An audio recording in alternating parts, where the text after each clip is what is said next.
करो या मरो, एक भयावह कहानी। गांव के बाहर एक पुराना सुनसान हवेली था। लोग कहते थे कि यह हवेली भूतिया है। यहाँ रात को डरावनी आवाजें आती हैं। कोई भी वहां जाने की हिम्मत नहीं करता था। एक दिन 4 दोस्तों ने, राहुल, सुनील, अनिता और माया, सोचा कि वो इस हवेली का सच पता करेंगे। उन्हें लगा कि ये सब अफवाहें हैं।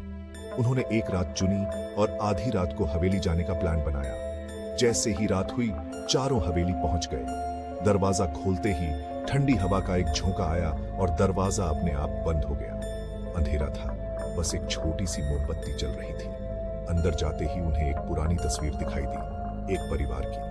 अनिता ने ध्यान से देखा तो डर गई। तस्वीर में जो बच्चा था वो कुछ दिन पहले गांव से गायब हो गया था। अचानक एक डरावनी आवाज आई, कौन है यहाँ?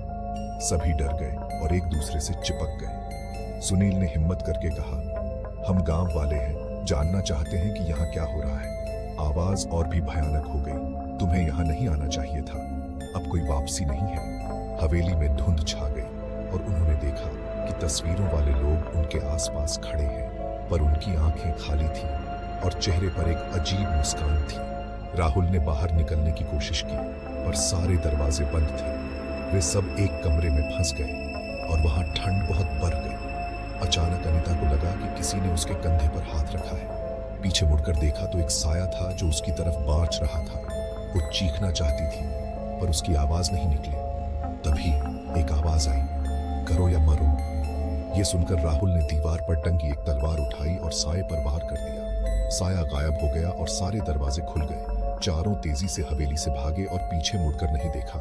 गांव वाले आज भी ये कहानी सुनते हैं और हवेली के पास नहीं जाते।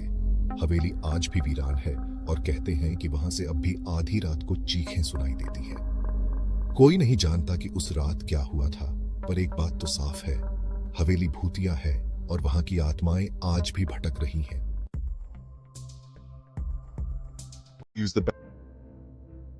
जैसे जैसे रात गहरी होती गई, जंगल में एक अजीब सन्नाटा छा गया। अचानक पेड़ों के बीच से एक भयानक आवाज गूंजी, जिसने सुनने वालों की रूह कंपा दी। ये आवाज बिल्कुल अलग थी, जैसे कोई फुसफुसा रहा हो और साथ ही घुर्रा रहा हो, मानो जंगल जिंदा हो गया हो और बोल रहा हो।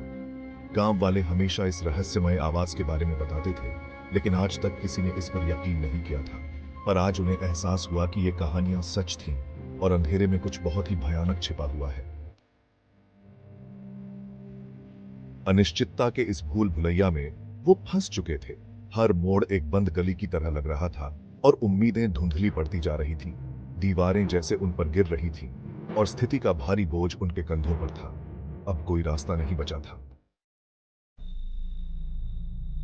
जैसे जैसे मिनट बीतते गए, एक मनहूस एहसास और भी मजबूत होता गया। साया और करीब आ रहा था, अपने साथ विनाश का संकेत लेकर। उन्हें अपनी गर्दन पर उसकी ठंडी सांसें महसूस हो रही थीं और डर अब छुपाए नहीं छुप रहा था। साया बरह रहा था और उससे बचने का कोई उपाय नहीं था।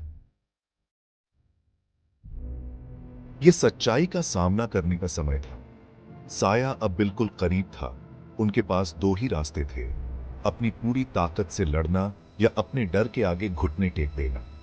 ये करो या मरो की स्थिति थी और इससे ज्यादा खतरा कभी नहीं था। उनकी हिम्मत की परीक्षा हो रही थी और हर पल अनमोल था। तमाम मुश्किलों के बावजूद वो किसी तरह आजाद होने में कामयाब हो गए। भागना बहुत ही खौफनाक था, लेकिन वो दूसरी तरफ पहुंच ही गए, घायल लेकिन जिंदा।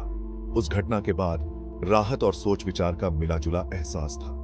वो बच गए थे, लेकिन ये अनुभव उन्हें हमेशा के लिए बदल गया था।